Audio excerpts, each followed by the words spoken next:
Donc bonjour, bienvenue dans cette nouvelle vidéo consacrée à la part de fortune. Les parts arabes sont des points fictifs d'un thème, dont la plus connue est la part de fortune. On calcule sa position exacte en effectuant ce simple calcul. Donc c'est longitude de l'ascendant plus la longitude de la Lune moins la longitude du Soleil. On obtient ainsi le point précis occupé par la part de fortune sur un thème astral. L'influence de la part de fortune est encore sujet à beaucoup d'interrogations, bien que d'une manière générale, on assimile ses pouvoirs à ceux de Jupiter. La maison dans laquelle se trouve la part de fortune, ainsi que son éventuelle conjonction à d'autres planètes, indique le domaine où notre épanouissement sera le plus significatif. Une controverse existe quant à savoir s'il faut ou non changer la méthode de calcul des parts selon une naissance diurne ou nocturne. Bien que la tradition enseigne cette méthode, on peut se demander ce qui la justifie. À l'heure actuelle, nous avons trouvé plus de 2 douzaines de parts provenant de sources égyptiennes, ce qui devrait dissiper une fois pour toutes l'idée selon laquelle les parts sont arabes. La plupart d'entre elles proviennent en fait d'un livre appelé le Panaréthos, attribué à Hermès Trismégiste. Ce dernier est très certainement une figure légendaire sans base historique, mais tout ce qui lui est attribué avant le Moyen-Âge peut être sans grand risque assigné à des sources égyptiennes, hellénistiques ou antérieures. La part de fortune a été attribuée aux non moins légendaires Néchepso et Pétorisis, un pharaon fabuleux et son prêtre. Tout d'abord, plusieurs parts ont été assignées aux planètes. Parmi elles, la part de fortune, comme je l'ai mentionné, est assignée à la Lune, la part d'esprit au Soleil. La part d'esprit est la deuxième part la plus importante. Sa formule est très simple. Elle est identique à celle de la part de fortune, mais en inversant les positions du Soleil et de la Lune.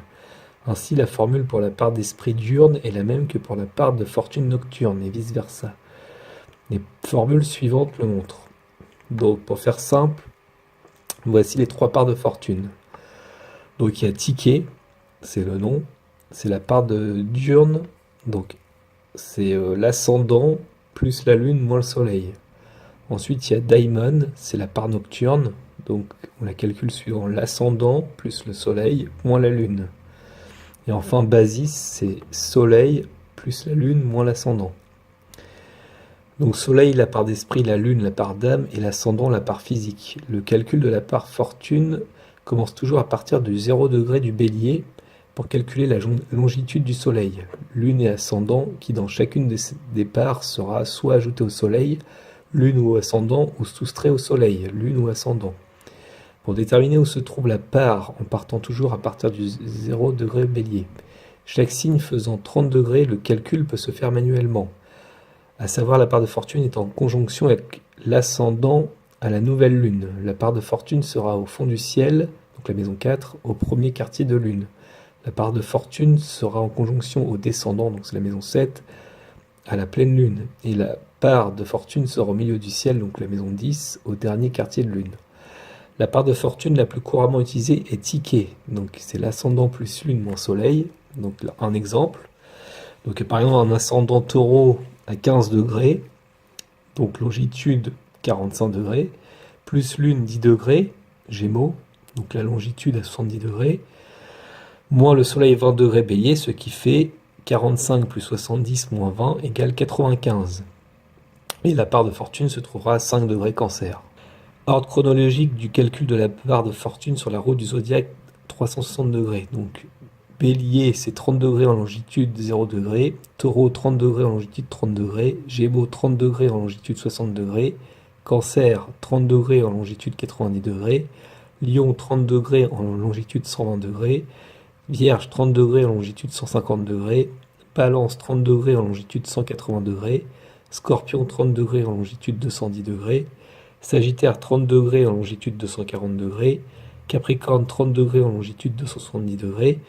Verseau, 30 degrés en longitude 300 degrés. Et Poisson, 30 degrés en longitude 330 degrés. La part de fortune sera décrite comme la part de la lune, la part de lune, et pourrait témoigner de cette inconstance dans la chance révélée par la position de la part de fortune. Soit-il possible que l'une des parts de fortune donne la chance, l'autre la reprend et la dernière la redonnerait d'une manière différente? C'est une solution qui est possible, mais voilà, il est reconnu sur de nombreux logiciels d'astrologie une seule part de fortune, ce qui enlève en partie la signification profonde de l'attribution réelle de la part de fortune en astrologie. Donc là, j'ai expliqué, si vous voulez, la part de fortune avec un peu la méthode de calcul, mais bon, il faut savoir que, toujours pareil, dans un thème astrologique, on vous calcule automatiquement la part de fortune. Donc la part de fortune dans les signes astrologiques. Alors en bélier, on doit développer l'action, l'initiative, entreprendre, aller vers l'inconnu, prendre des risques, oser. Si on accepte de se jeter à l'eau sans les garanties que l'on exige habituellement, on découvre un autre aspect de sa propre personnalité, des ressources que l'on ignorait jusqu'à là. En bélier, la part de fortune invite à développer l'indépendance et à l'assumer. Part de fortune en taureau, apprendre à s'enraciner, à développer des valeurs stables, construire, développer la stabilité affective. Voilà ce que propose la part de fortune dans ce signe. L'âme doit découvrir la paix au fond d'elle et insuffler la paix autour d'elle. En taureau, la part de fortune invite à se réconcilier avec la sensorialité, explorer les sens, peut-être en exprimant les qualités artistiques. On doit accepter la notion d'argent et s'efforcer toujours d'être constructif. La part de fortune en gémeaux.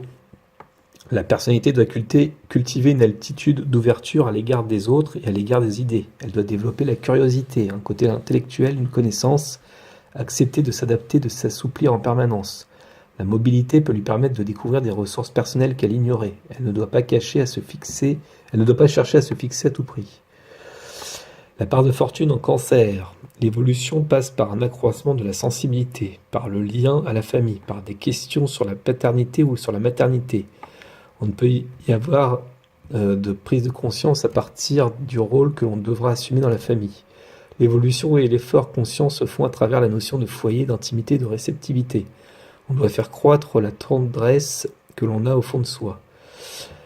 Part de fortune en lion, la personnalité doit développer l'affirmation, la conscience de soi, la force morale et intérieure, la joie de vivre, le magnétisme. Elle évolue au fur et à mesure qu'elle accepte de voir grand, d'exprimer le côté extraverti de la personnalité, le sens de la fête, vivre des émotions, s'investir font partie de son évolution.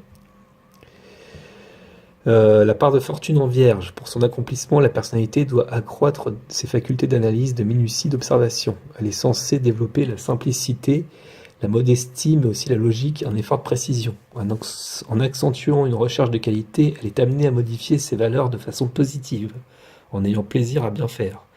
Le réalisme lui demande un effort conscient dont elle aura le bénéfice dans la maison concernée.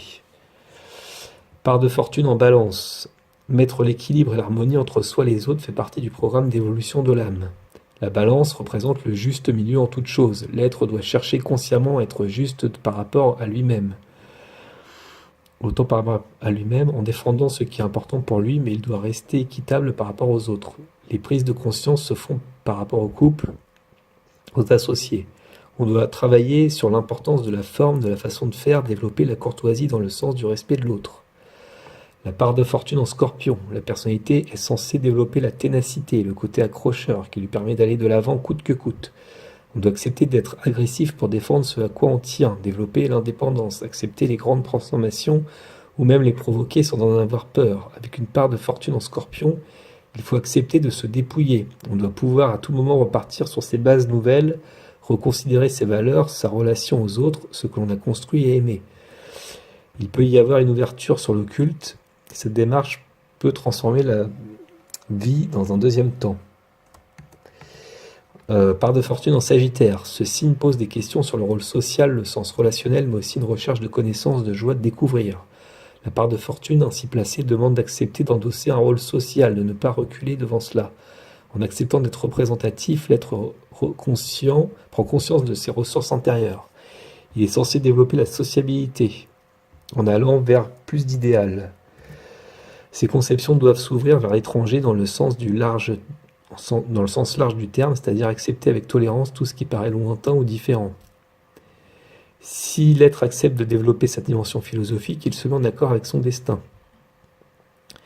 La part de fortune en Capricorne.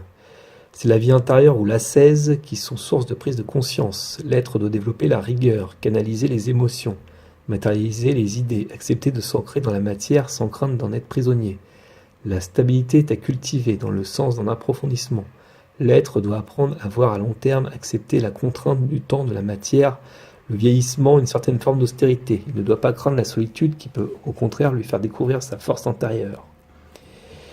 Part de fortune en Verseau, ce signe représente la liberté, l'idéologie, la notion de groupe, La part de fortune ainsi placée signale que l'unité intérieure passe par l'autonomie. L'être doit apprendre à être solidaire tout en étant indépendant. L'idéologie, l'investissement dans le domaine des idées, la participation à la défense d'une cause peuvent faire partie de ce qui le révèle à lui-même. Avec une part de fortune en Verseau, on doit faire constamment un pas vers le progrès, accepter de se renouveler, accompagner le changement ou le devancer. L'être peut sentir une joie intérieure au fur et à mesure qu'il accepte de s'ouvrir à l'avenir d'une façon progressiste et dynamique, en étant toujours concerné par les autres. Par ailleurs, il faut développer la capacité à se détacher, quel que soit ce que l'on traverse dans la vie. Part de fortune en Poisson, c'est le signe du dévouement et du sacrifice, de l'intuition et du mysticisme.